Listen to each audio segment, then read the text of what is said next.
Gaël Giraud, est-ce que selon vous, malgré les politiques mises en œuvre, la situation de la zone euro est en train de se dégrader? Oui, je crois que c'est de pire en pire parce qu'on n'a pas pris les mesures qui permettaient vraiment de régler le problème à la racine. Alors ça suppose de se mettre d'accord sur la racine du problème. J'en vois deux. La première, c'est les défauts structurels de la zone euro. Pour dire les choses de manière très simple, la zone euro n'était pas, depuis le début, une zone monétaire optimale au sens où elle aurait permis une convergence des économies initialement très différentes. Prenons l'exemple de la Grèce et de l'Allemagne. La plupart des économistes aujourd'hui, me semble-t-il, ont fait leur deuil de cette illusion qu'on pouvait, à l'intérieur du cadre de Maastricht, souhaiter, espérer une convergence de l'industrie grecque qui est inexistante vers l'industrie allemande. Bon. Donc ça pose un problème structurel de fond qui est reflété par les déséquilibres, disons, des balances commerciales des pays peu exportateurs vis-à-vis des pays exportateurs du Nord de l'Europe. Ça, c'est la première racine du problème, l'une des deux premières. La deuxième, qui lui est concomitante, c'est les conséquences du krach financier de 2007-2008, de la crise dite des subprimes. Alors ça, c'est un aspect qui est moins mis en avant aujourd'hui par les observateurs médiatiques, mais qui me semble tout aussi fondamental, puisqu'il y a toute une série de pays qui aujourd'hui ne seraient pas du tout dans la situation dans laquelle ils se trouvent, y compris du point de vue de leurs finances publiques, s'ils n'avaient pas eu un secteur bancaire qui a explosé en vol. Alors je prends comme exemple l'Irlande, c'est évident, hein, donc la totalité des banques irlandaises a fait faillite à l'automne 2010, alors qu'elles avaient passé avec succès les stress tests de la Banque Centrale Européenne, 3 mois plus tôt.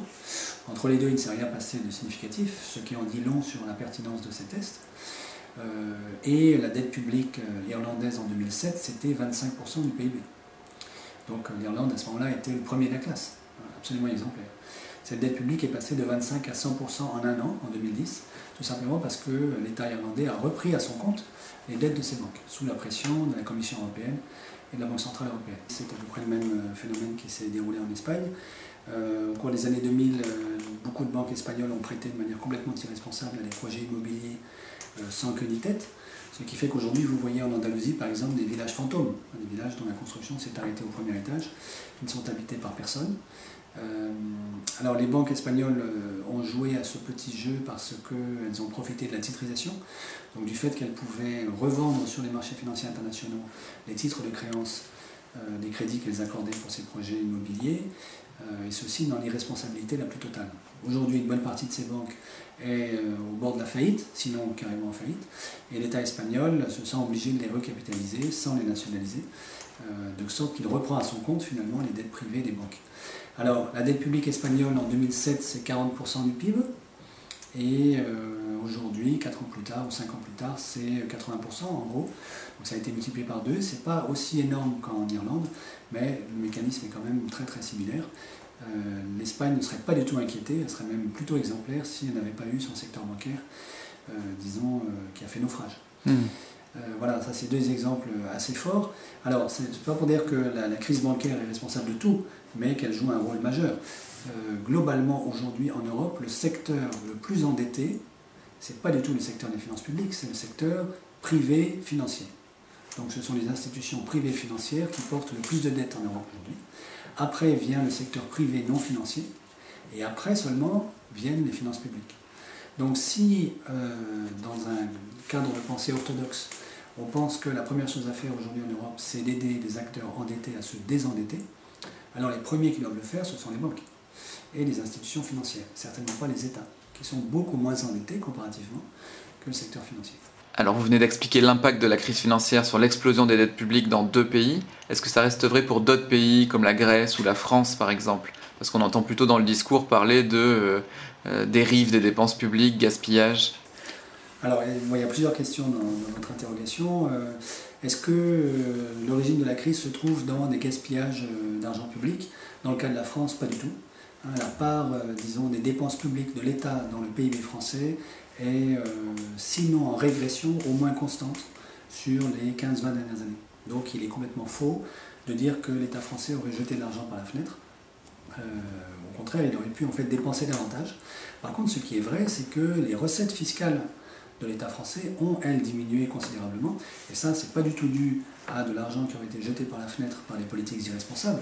C'est dû à des cadeaux fiscaux qui ont été accordées par les politiques irresponsables depuis en particulier le début des années 2000. Donc c'est l'accumulation des niches fiscales qui fait que les recettes fiscales ne suivent plus la tendance et que du coup le déficit augmente et que la France elle aussi a des dettes assez considérables puisqu'elle tutoie aujourd'hui les 90% du PIB de dette publique.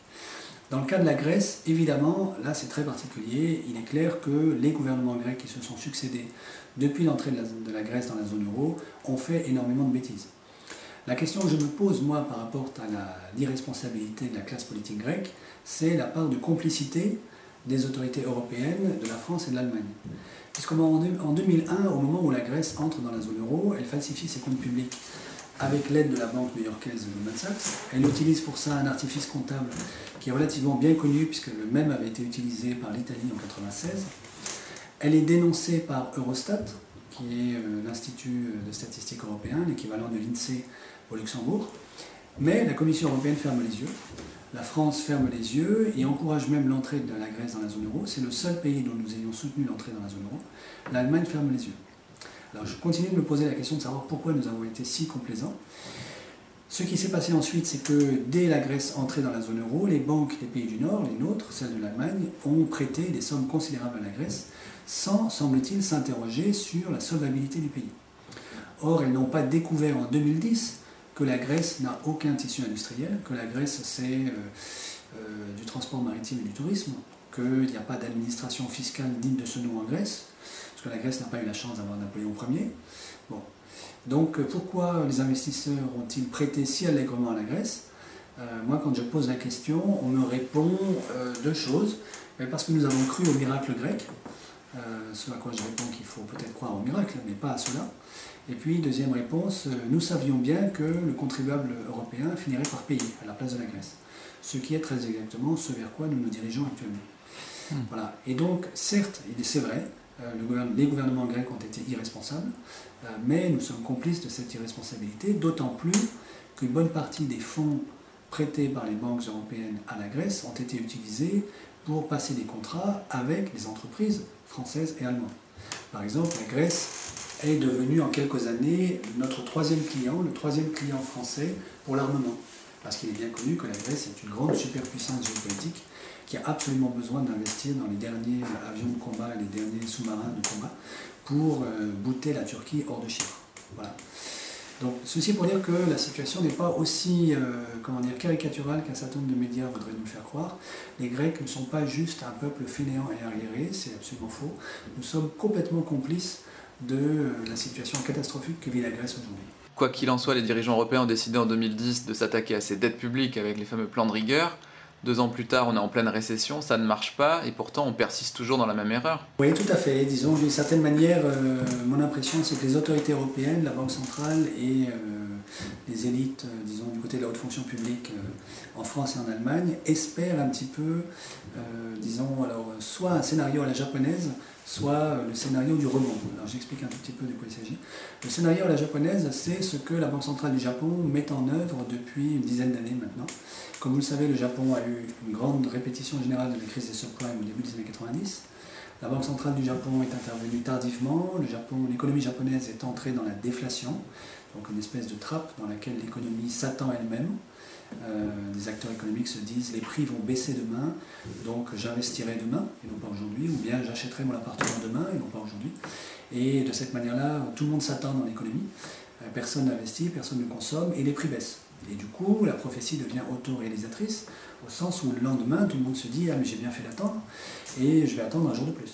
Et du coup, tout ce qui se passe, c'est que le chômage augmente lentement, l'activité économique ne croît plus, et les prix baissent. Alors c'est ce qui se passe au Japon depuis 15 ans. Le Japon, depuis lors, fait des plans de relance herculéens pour essayer d'en sortir, mais n'y arrive pas. Et ce qui lui permet de survivre, c'est la stratégie très simple suivante. La Banque centrale du Japon inonde les banques privées de milliers de milliards de yens, en échange de quoi les banques privées peuvent se refaire une santé, parce qu'elles sont elles aussi surendettées au Japon, et elles utilisent une partie de cette manne monétaire pour racheter de la dette publique japonaise. Ce qui permet à l'État japonais de s'endetter dans des proportions considérables. Vous savez que la dette publique du Japon aujourd'hui, c'est plus de 250% du PIB japonais. Ce qui lui permet donc de s'endetter de manière considérable parce que l'essentiel de la dette publique qu'il émet est racheté par ses propres banques, par les banques du Japon. Donc ça reste une affaire interne au Japon.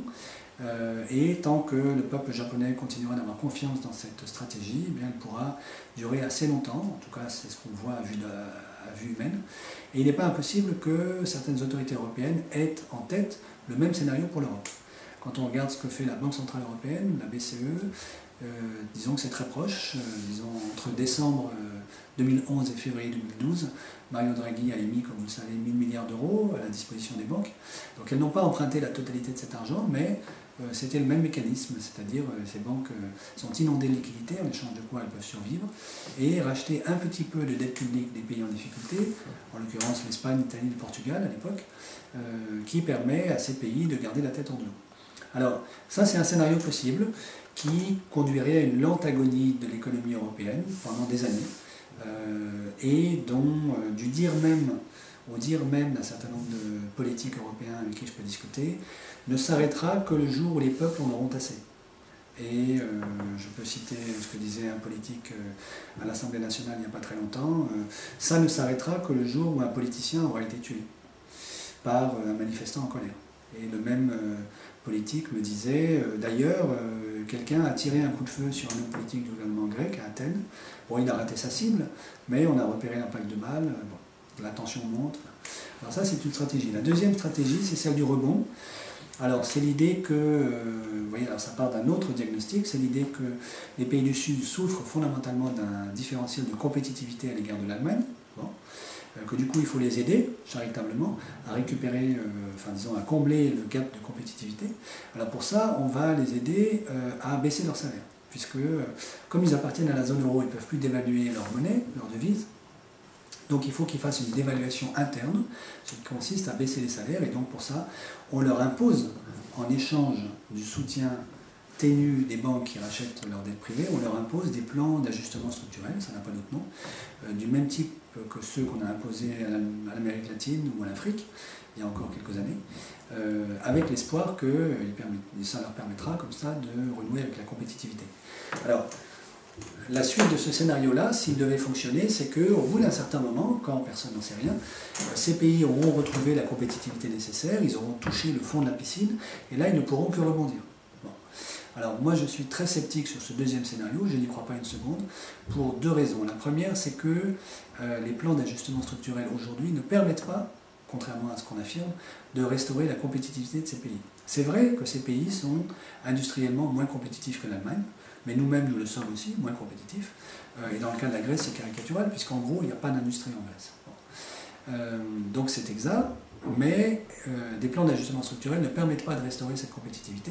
Et le meilleur symptôme de ceci, c'est que les prix baissent en Grèce aujourd'hui, les salaires réels baissent dans tous ces pays, et on ne voit pas de reprise de l'investissement industriel, on ne voit pas de reprise économique dans ces pays, et on voit simplement une augmentation du chômage. Autrement dit, la baisse des salaires réels dans ces pays, provoquée par les plans d'ajustement structurel, sert essentiellement à restaurer les marges des entreprises, et ne permet pas de restaurer la compétitivité de ces pays.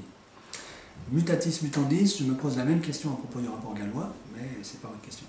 Alors, la deuxième raison pour laquelle je ne crois pas au scénario du rebond, c'est que, à supposer même que ces pays réussissent à restaurer leur compétitivité, ils le font dans un contexte déflationniste.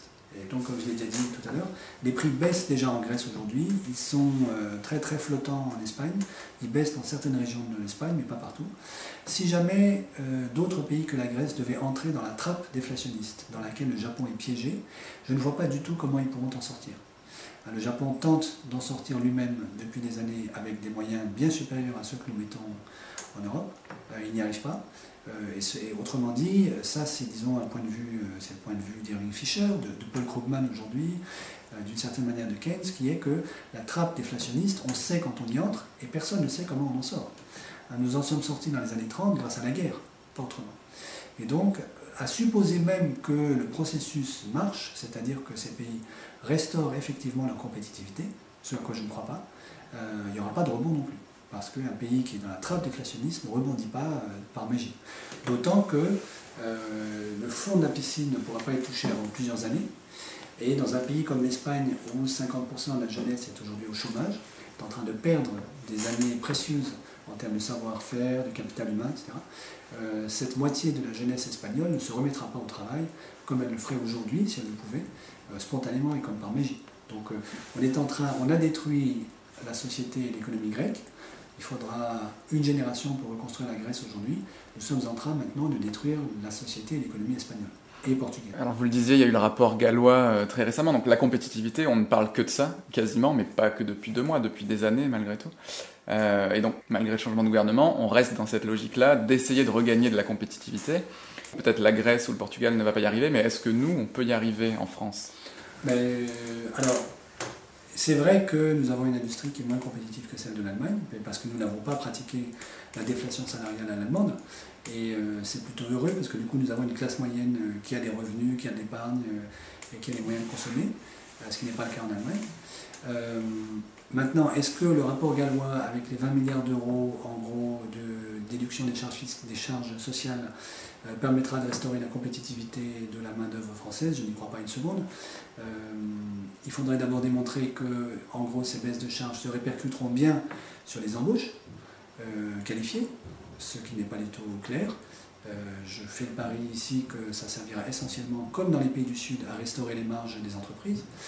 Or, est-ce que c'est ça qui est le plus urgent aujourd'hui? Alors c'est vrai que le secteur privé français est lui aussi endetté. Donc c'est vrai que les entreprises, pour elles, c'est un cadeau qui est bienvenu, parce qu'elles ont des dettes, davantage que les finances publiques. Maintenant, est-ce que ce cadeau doit être financé sur le dos des consommateurs et des ménages français? C'est une vraie question. Voilà, donc moi je ne souscris pas à cette logique-là qui consiste à aider le secteur privé à se désendetter sur le dos des ménages français. Voilà, je pense que ce n'est pas la bonne option, d'autant que, alors après, il y a un autre, si vous voulez, point de désaccord de fond, qui est le rôle de l'énergie dans la croissance économique.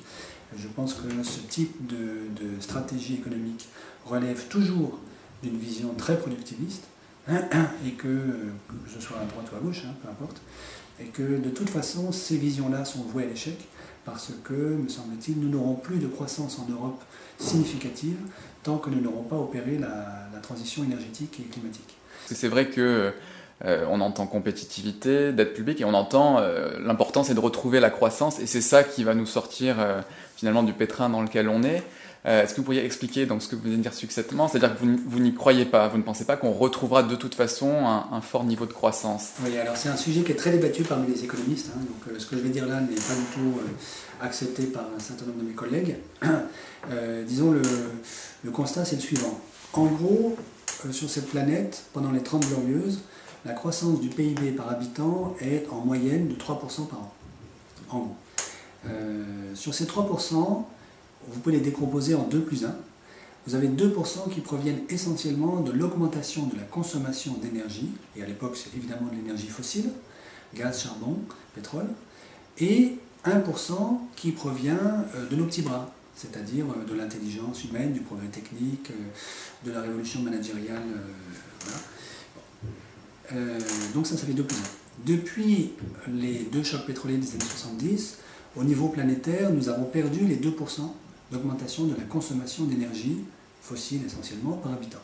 Et en particulier en Europe, nous n'avons plus ces 2%, essentiellement parce que nous n'avons pas de ressources énergétiques, ou très peu. Bon, on a un petit peu de pétrole en mer du Nord, et comme vous le savez, les puits de pétrole en mer du Nord voient leur productivité s'effondrer depuis le début des années 2000.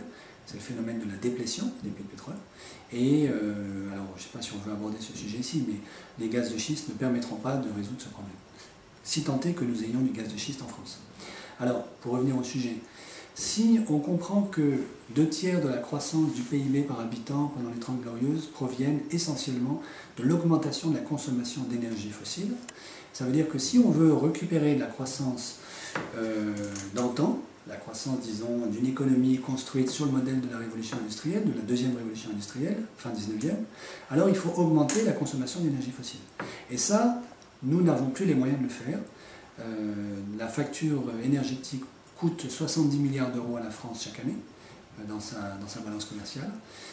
Même si nous avons du gaz de schiste, ça nous rapportera peut-être une dizaine, quinzaine de milliards d'euros, pas beaucoup plus. Ça ne nous permettra pas d'alléger suffisamment cette facture pour que nous puissions nous dispenser d'avoir à amorcer la transition. Vous voyez qui dit plus d'augmentation de la consommation d'énergie fossile par habitant, dit plus de croissance. Ou en tout cas, ils ont une croissance très très molle, essentiellement liée au progrès technique, au stress au boulot, à Internet, etc. Mais ça fait juste du 1% par habitant en moyenne par an. Juste pour conclure sur la situation actuelle en Europe, comment vous voyez l'année 2013 ? Alors c'est très très difficile à dire.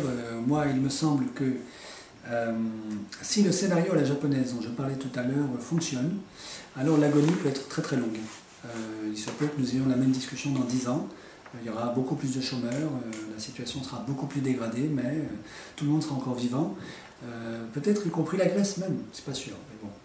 Le plus vraisemblable, me semble-t-il, c'est que quand même à un horizon assez proche, la Grèce finisse par faire un défaut souverain, un deuxième défaut souverain, puisque celui trop faible et trop tardif qu'on a mis en œuvre en février dernier n'a pas servi à grand-chose. Donc le plus vraisemblable, me semble-t-il, c'est que la Grèce fasse un second défaut souverain, du coup sorte de la zone euro. Mais il est possible qu'on s'en tienne là.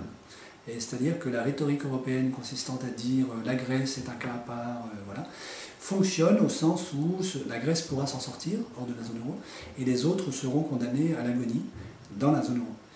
Alors quand la Grèce sortira-t-elle de la zone euro? Je n'en sais rien du tout. Ma petite hypothèse, c'est que les échéances électorales allemandes de septembre 2013 rendent, me semble-t-il, assez vraisemblable le fait que la Commission européenne et la Banque centrale, et a fortiori l'Allemagne, mettent tout en œuvre pour maintenir la Grèce hors de l'eau jusqu'en septembre 2013.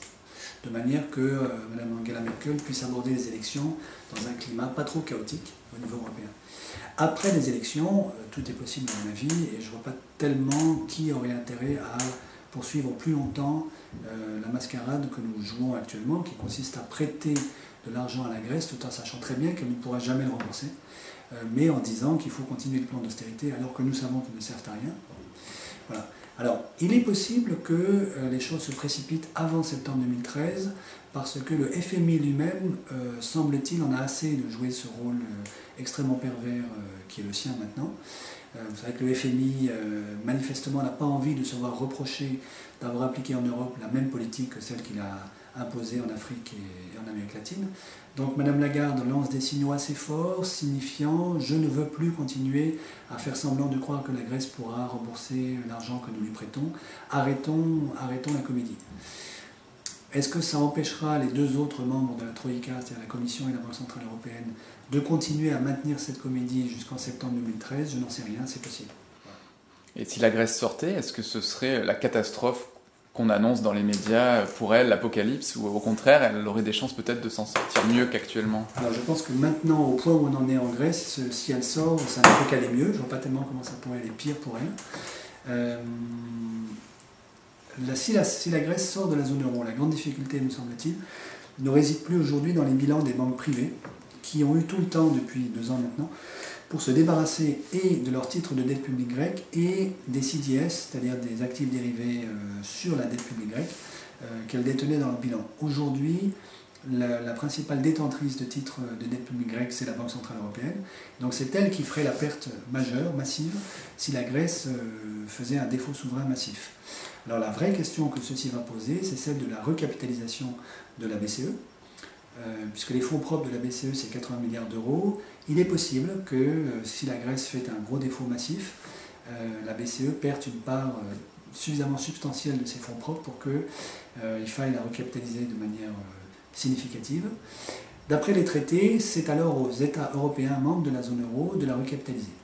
Et je crois que si ceci arrive, alors ce sera l'occasion historique de refuser de recapitaliser la BCE pour l'inviter, modulo une révision des traités, à se recapitaliser toute seule par la création monétaire. En faisant cela, nous aurions évité à nos banques la faillite qui aurait été assez vraisemblable il y a 1 an et demi si la Grèce avait fait un gros défaut à l'époque. Et nous évitons aux contribuables français et allemands d'avoir à payer pour les Grecs. Alors évidemment, le prix de ceci, c'est que la BCE se recapitalise toute seule, donc par la création monétaire. Ça ne peut pas être inflationniste, parce que cette création monétaire constituerait des fonds propres pour la BCE. Donc c'est de l'argent, c'est de la monnaie qui ne circulera pas dans l'économie réelle. Par contre, évidemment, ça peut entraîner une certaine défiance de la part des investisseurs internationaux à l'égard de l'euro, et donc une certaine dévaluation de l'euro. Je pense que ce serait une bonne nouvelle pour tout le monde, sauf peut-être pour les Allemands et encore. Et ensuite, je n'en suis même pas certain, dans la mesure où aujourd'hui les investisseurs internationaux ont tellement besoin de l'euro, ils savent tellement que le dollar ne vaut plus rien et que la situation économique des États-Unis est bien pire que celle de l'Europe, qu'ils sont prêts à tout et n'importe quoi pour avoir de l'euro dans leur portefeuille. Le meilleur exemple de ceci, c'est le fait que la France, l'Allemagne, la Belgique et le Fonds européen de stabilité financière empruntent aujourd'hui à des taux d'intérêt négatifs, ce qui est assez inouï. Et la raison de ceci, c'est que la plupart des investisseurs internationaux ont besoin impérativement d'avoir de l'euro dans leur portefeuille pour diversifier les devises dans lesquelles leurs avoirs sont libellés, et ensuite préfèrent emprunter de la dette publique européenne en euros plutôt que de garder du cash en euros dans leurs banques, dans les banques européennes, parce qu'ils ne font plus confiance au secteur bancaire européen. Ils savent que le secteur bancaire européen, qui est beaucoup plus endetté que les États, est capable de faire faillite, et d'une certaine manière, les taux d'intérêt négatifs auxquels nous empruntons reflètent le spread de défaut accordé par les investisseurs internationaux à nos banques à nous.